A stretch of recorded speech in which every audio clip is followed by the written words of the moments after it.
Dear our Principal and Vice Principal, Mr. Tang, Ms. Hong, and Mr. Sun. Dear Teacher Tu and all teachers of Saisanay Primary School. Dear classmates. My name is Khoi. I'm in class 4-4. Firstly, on Vietnamese Teachers' Day, 20th November, I wish you and your family good health, happiness, and success in your life.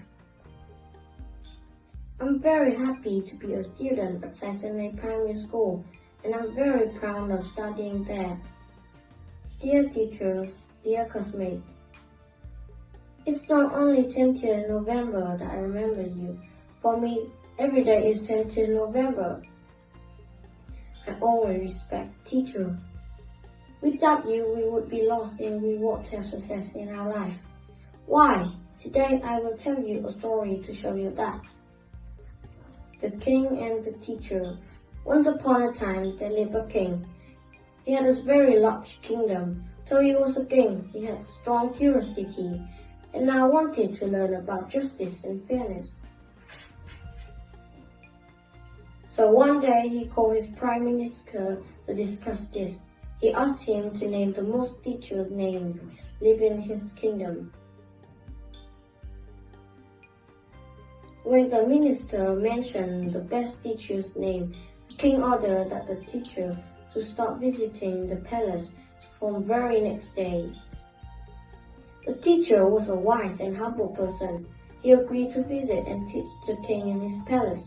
6 months passed like this. Like all good instructor, he wanted to test the king's learning. The whole palace was eager to celebrate the success of the king, but the result was very bad. The king failed, everyone became silent. He couldn't blame the teacher for his failure.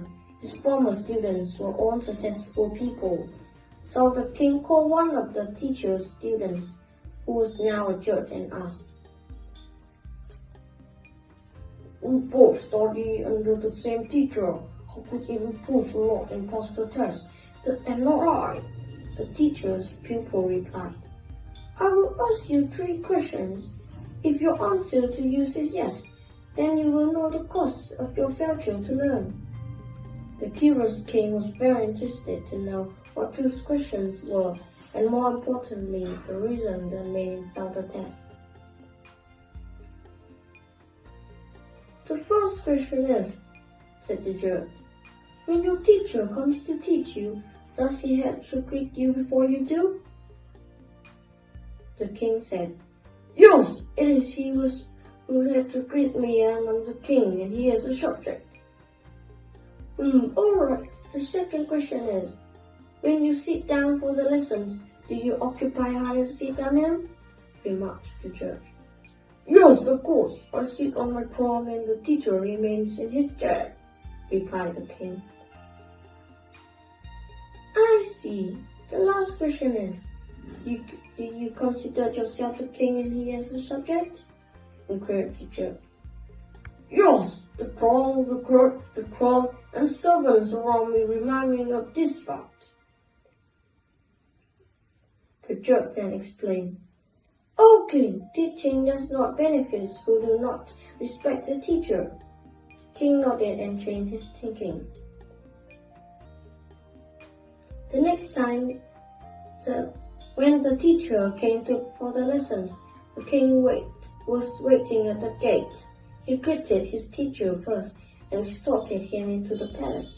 When it was time to sit for the class, he made the teacher sit on his throne and seated himself at his feet.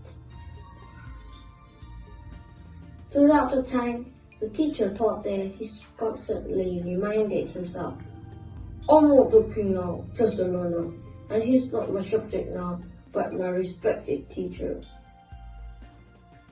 The next time the test took place, the king was very successful in answering the queries. The teacher was already pleased with manners, and now he was happy at his students' success too. Moral of the story: we should respect our teachers so that we succeed in our life. Finally, the meaning of this story is, no respect, no success. Dear teachers, one more time dip in my heart. Wishing you all my best and happy Vietnamese Teacher Day.